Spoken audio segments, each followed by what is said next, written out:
Wow. You certainly had to deal with some sinister ways. However, apart from that, please share with us how the mission went. And tell us if you received any good responses afterward. Yes, I felt the mission went very well, and it was a tremendous success, and it could not have gone better. We got feedback, good feedback, from an unusual source. Here it is, please read it. It was a press release issued by our friend Alan C. Atkins on the 11th of September 2001, which was a notable date, as you will recall. Here, please read it, Rachel, or get Daniel to read it. Preaching to prisoners including those on death row, New Bilibid Prison, and Philippines, by Alan Atkins, correspondent from Manila, the 11th of September 2001, when first learning of the intended visit by self-styled evangelists and former lecturer, David Clark, from Fareham, Hampshire, and Gordon Smith from Merley, Bournemouth, England, to the Philippines, a number of resident foreigners were angry and dismayed. This was not for the fact that the pair wanted to share their experiences of conversion to Christianity that was their business. Rather, it was the deeper motive of purportedly attempting to assist in the early release of David Clark's brother, Michael Clark, from the hellhole that is called New Bilibid Prison, where he had been sentenced to serve 14 years. The angry resident foreigners, all of whom are involved in fighting to obtain justice for men of foreigners falsely convicted in a country where the justice system is decidedly faulty to say the least, believed the visit would be detrimental to their own efforts. Initially, the pair was to be accompanied by Albert Wilson, the Dover resident who had obtained acquittal and release from a death sentence just 18 months previously. It was believed that certain local vigilante organizations, which had been screaming after his acquittal,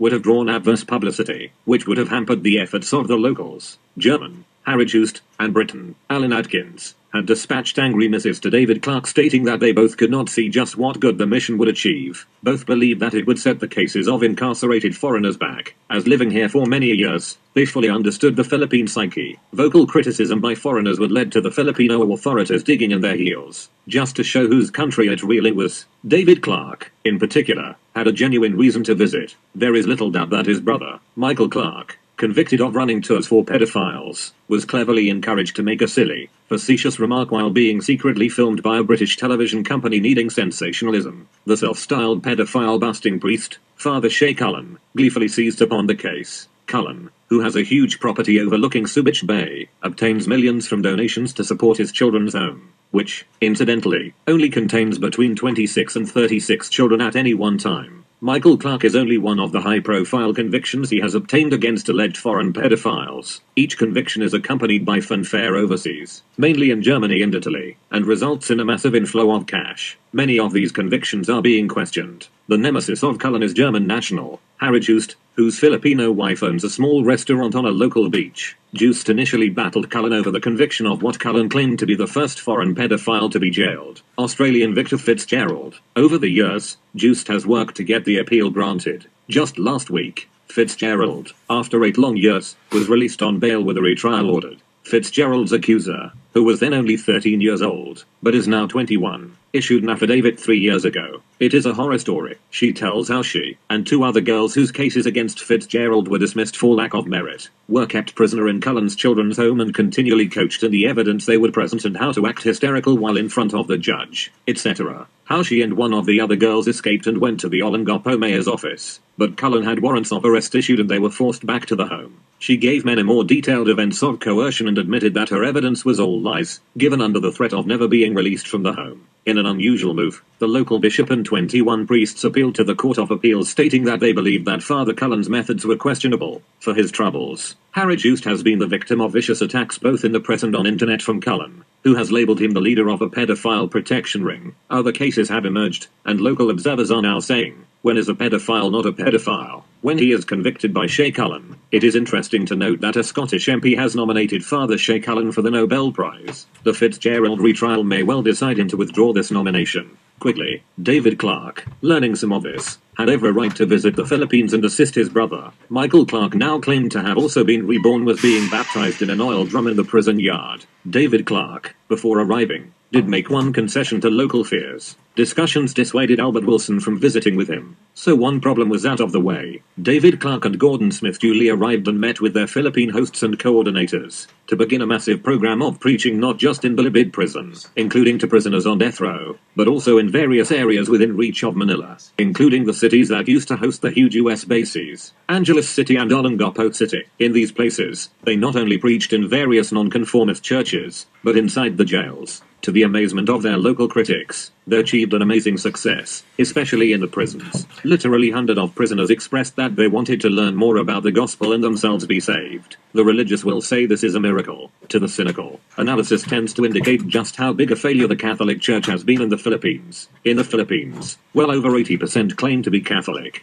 See article in Honor and a Privilege, the 29th of April 2002. Indeed, most will have been baptized in a Catholic church, yet as over 54% drop out of school in primary, and even those who go to Mass will only listen to the homily. Most of them know very little about Christianity. The fact that two very ordinary men, not wearing the magic vestments of priesthood, relate in simple terms, stories and the meaning of what is in the Bible, must have a huge impact. For the first time in their lives, they understand what being a Christian really means. What makes it even better is that David Clark readily confesses to them that 30 years previous, he was an incarcerated criminal, and that he discovered Jesus on an LSD trip. These men could, and did, relate to him. He was one of them, once. David's book Converted on LSD Trip has just been published, which tells the whole story.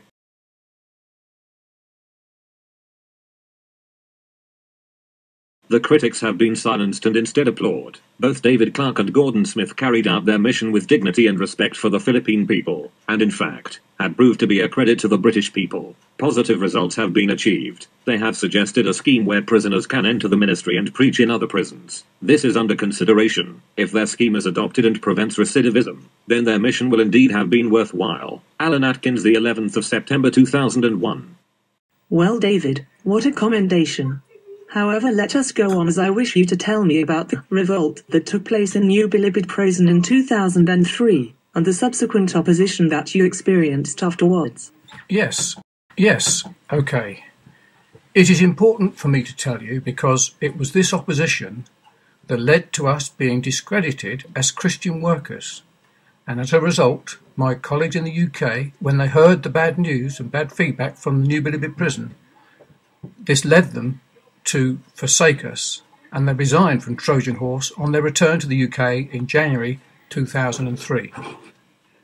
It is important to tell you this because both Michael and I suffer from manic depression or bipolar mood swings, and it is stress, anxiety and opposition that generally triggers off or promotes a mood swing, either up or down.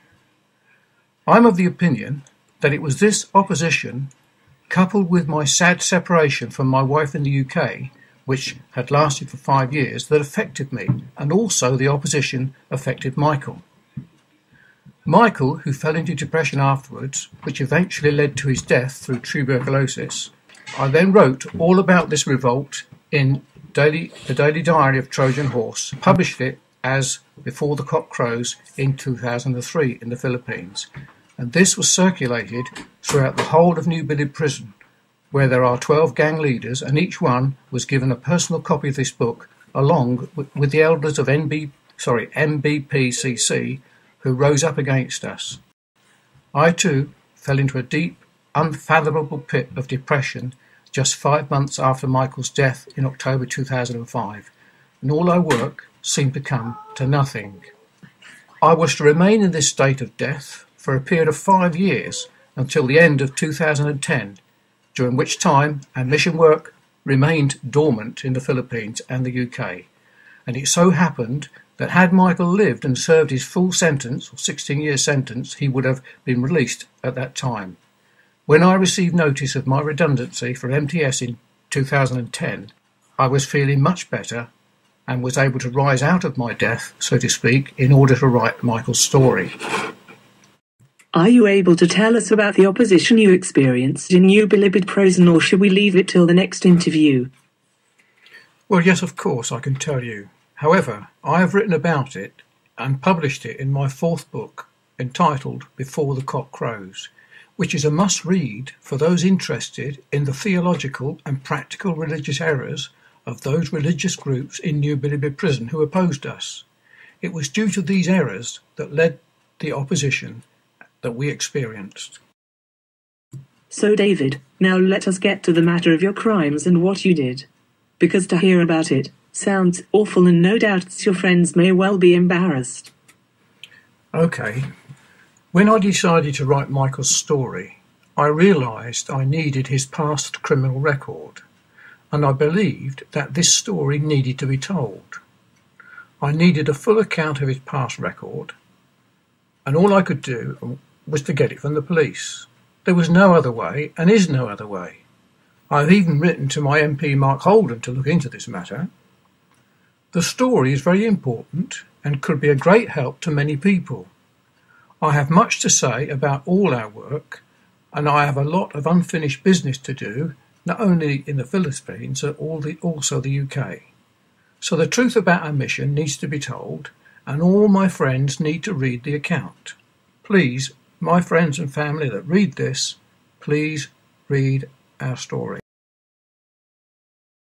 This story could be of real help to judges, magistrates, psychiatrists, psychiatric nurses, doctors, social workers, solicitors, policemen, ministers of religion, lecturers, teachers and probation officers. Also, it could be helpful to Christians and those who suffer from manic depression or dyslexia. It could also be a means of help to reformed criminals and useful to those living in the margins of society, along with unruly youths, drug users, and hardened criminals, as well to anyone contemplating or going through divorce.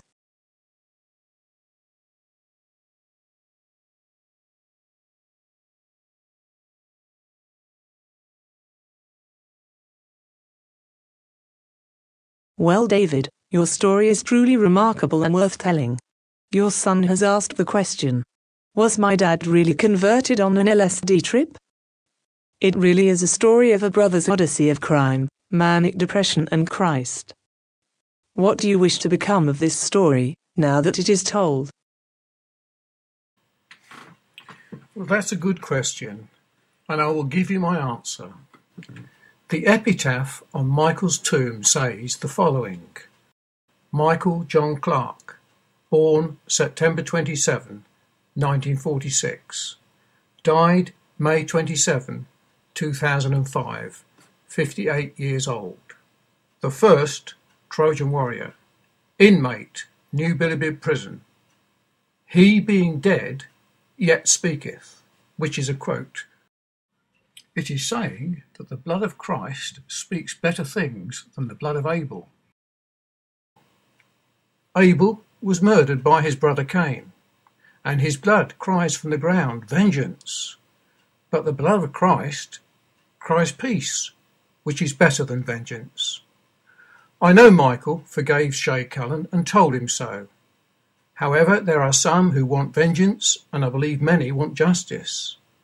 Well, I would like both, but I'm not out for vengeance, and I'm willing to do all I can to help.